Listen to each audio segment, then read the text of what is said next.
श्री अरविंदो घोष का आध्यात्म की दुनिया में एक अनूठा स्थान है। उन्होंने आध्यात्म को या आध्यात्म के सौंदर्य को एक अनूठे अद्वितीय साहित्यिक रूप में या काव्यात्मक रूप में इस अद्भुत सुंदरता को प्रकाशित किया है। वे रहस्यवादी, कवि, क्रांतिकारी, लेखक, दार्शनिक, शिक्षक, योगी और आध्यात्मिक गुरु रहे हैं। उन्हें एक बहुत ऊंचा और दिव्य स्थान दिया गया। बड़ी ही रोचक और अद्भुत मोड़ लेने वाली उनकी जीवन की कहानी है। और उनके जीवन की कहानी कुछ इस प्रकार से है कि उनका जन्म पश्चिम बंगाल के कोलकाता में उनके पिता ने शिक्षा के लिए छोटी उम्र में ही उन्हें इंग्लैंड भेज दिया और उन्होंने इंग्लैंड जाकर ही अपनी शिक्षा ग्रहण की और कई भाषाओं में वे निपुण थे।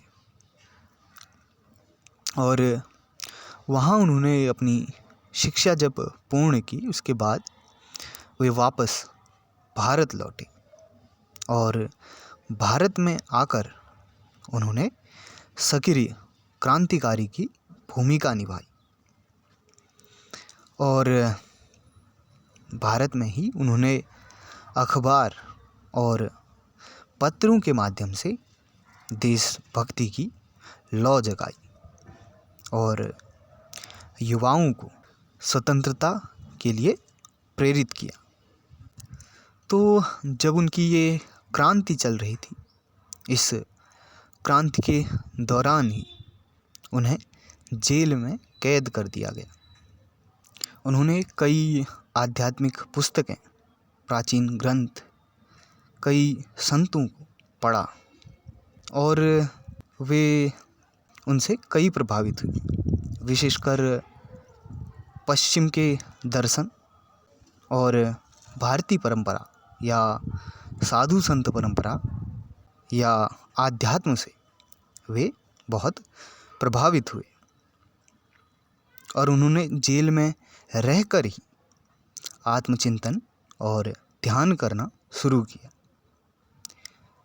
ध्यान के विषय में अरविंदो का कहना है कि ध्यान साधारण से कार्य जैसे सांस लेना, भोजन करना, प्रेम और जागरूकता हमें भीतर से बदलती है और आपको एक गहरी आध्यात्मिक गहराई में ले जाती है। और होते होते एक दिन उन्हें अपने भीतर एक पवित्र और दिव्य अनुभव हुआ। उन्होंने कहा कि उन्हें अपने भीतर एक आंतरिक प्रकाश का अनुभव हुआ और ये आंतरिक प्रकाश सब तरफ फैला था, सजीव में, निर्जीव में, जेल की सलाखों में, दीवारों में और उनके स्वयं में भी। उन्हें सब दिव्य और सुंदर लगने लगा। कहा जाता है उन्हें चेतना की ऊंची अवस्था या अस्तित्व की चेतना का अनुभव हुआ। इसके बाद उनके जीवन में एक स्थायी परिवर्तन आ गया।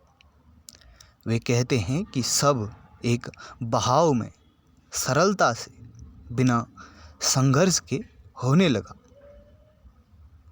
और उनके विचार, मन और कार्य स्पष्ट और सरल हो गए। उसके बाद उन्होंने हमेशा के लिए राजनीति का त्याग कर दिया और वे पांडिचेरी चले गए। और धीरे धीरे उनके प्रभाव से उनके साथ लोग जुड़ने लगे। उनके कुछ शिष्य भी बने और उन्होंने आश्रम की स्थापना की। वहीं पे उन्होंने ध्यान, साधना, प्रशिक्षण और लेखन शुरू किया। और इसी बीच उनकी मुलाकात एक स्त्री से हुई। उनका नाम था मिर्रा अल्फाज़ा। और मिर्रा अल्फाज़ा ने उन्हें बताया कि वे उनसे मिलकर ऐसा महसूस करती हैं कि जैसे वे उनसे पहले भी मिली हैं। वे उन्हें काफ़ी समय से जानती हैं। और मिर्रा अल्फाज़ा ने श्री औरोबिंदो के साथ मिलकर आश्रम निर्माण और व्यवस्था को सुचालित रखने में बहुत सहयोग दिया। उन्हें माँ के नाम से ही जाना जाने लगा। उन्हीं के नाम से वहाँ पे कई चीज़ें बनवाई गई। आगे चलकर श्री औरोबिंदो ने कई महान रचनाएं दी। वे अक्सर लिखते रहते थे। उन्होंने 24,000 पंक्तियों का महाकाव्य सावित्री लिखा, जिसमें उन्हें कई वर्ष लगे।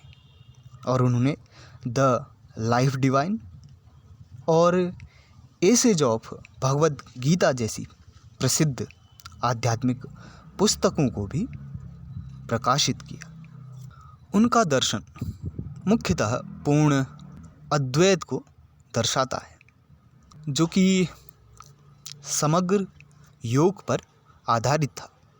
समग्र योग उनका दिया गया एक ऐसा योग मार्ग या ऐसी विधि थी जिसमें मन, शरीर और चेतना इन सब को एक साथ लेकर या एक संतुलन में लाकर सभी चीज़ों को ध्यान में रखकर पूर्ण विकास करना था।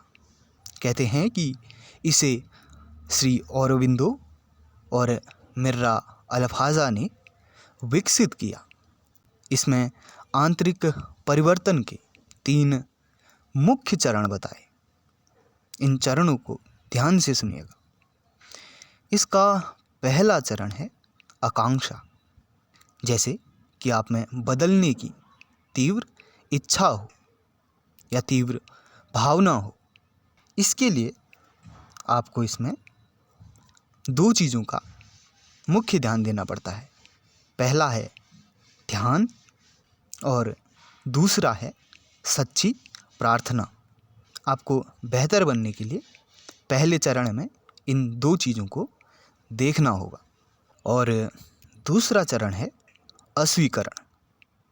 आपको ये ध्यान देना होगा कि आपका लक्ष्य पूर्ण करने में या आपकी प्रक्रिया में क्या क्या आपको रोकता है, क्या आपके अवरोध हैं, आपको उनकी पहचान करनी होगी।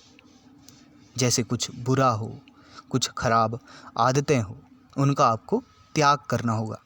जैसे कि आपको क्रोध आता है, भय लगता है या आपको आलस आता है, इनका आपको अस्वीकरण करना है दूसरे चरण में। और जो तीसरा चरण है वो है समर्पण का। उसमें आप पूर्ण निस्वार्थ भाव से कर्म करते हैं। आप फल की चिंता नहीं करते। फल के लिए आप किसी भी प्रकार की मानसिक रोक टोक नहीं रखते। अपनी राय नहीं रखते हैं।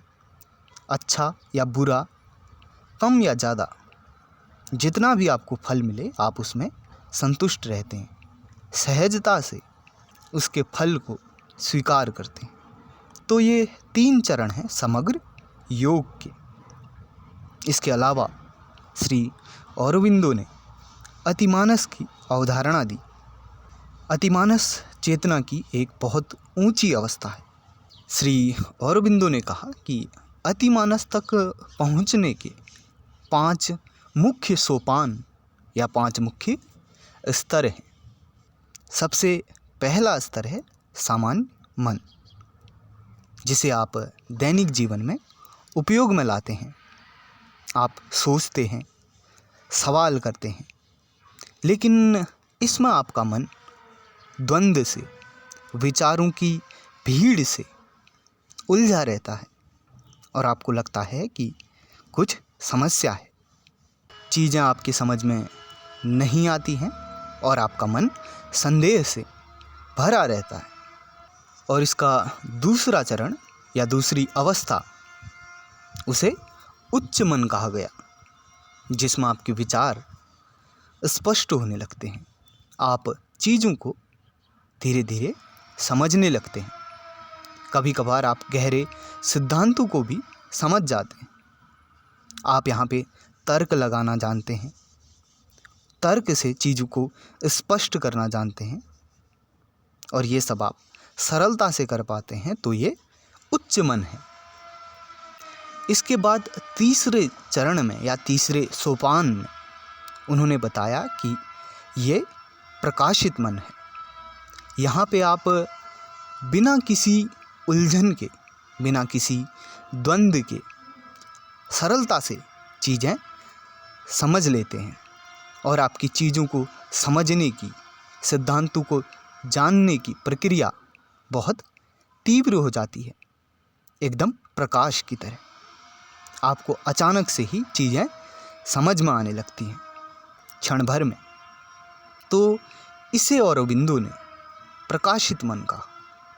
इसके बाद जो चौथी अवस्था या चौथा सोपान है, वो है अंतर्ज्ञानी मन। अंतर्ज्ञानी मन आपको सीधा या प्रत्यक्ष सत्य का अनुभव कराता है। ये बाहरी ज्ञान से मुक्त होता है। यहाँ आपको चीज़ें स्पष्ट और सरल नज़र आती हैं। आप हाजिर जवाबी हो जाते हैं और आप परिस्थिति को देखकर उसका सत्य भी बता पाते हैं, वो भी सटीकता से। और इसके बाद सबसे ऊपर जो सोपान है, उसका नाम है अतिमनस। ये चेतना का बहुत ऊंचा स्तर है। यहाँ आप पूर्ण सत्य को अनुभव कर सकते हैं। यहाँ आपकी चेतना एक दिव्यता ग्रहण कर लेती है या एक तरह की ऊंची दिव्यता से भर जाती है। यहाँ तक आप एक सिद्ध प्रशिक्षु या एक प्रकार से कहें तो आप मानसिकता पे महारत हासिल कर लेते हैं।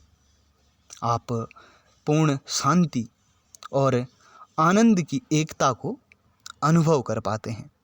और श्री औरोबिंदो ने कहा कि आनंद ही वो रहस्य है या वो चाबी है जिससे हम चेतना को समझने का द्वार खोल सकते हैं। चेतना को समझने का रहस्य आनंद में छिपा है। ध्यान या अपनी शिक्षा में उन्होंने बताया कि आप सांस पे ध्यान दें और मन के ऊपर उठना ही वास्तविक ध्यान है। उन्होंने कहा सच्चा ज्ञान बाहरी चीज़ों में नहीं, ना ही जानकारी में है। सच्चा ज्ञान वही है जो आपको भीतर से परिवर्तित कर दे, आपको भीतर से बदल कर रख दे। सच्चा ज्ञान आपके जीवन में स्वतंत्रता और प्रेम लाता है। और उन्होंने बहुत अधिक लिखा। उन्होंने उपदेश कम दिए। छोटे से छोटे दैनिक कार्य या सांस लेने को भी आप ध्यान बनाएं। हर कार्य को प्रेम और सजगता के साथ करें और अपने जीवन को ही एक प्रकार का शिक्षण बनाएं। और इन सब शिक्षाओं के साथ बड़े ही सुंदर ढंग से उन्होंने आध्यात्म को विश्वविख्यात किया और लोगों के सामने प्रस्तुत किया। विशेषकर वे पश्चिम सभ्यता में भी काफ़ी प्रसिद्ध थे।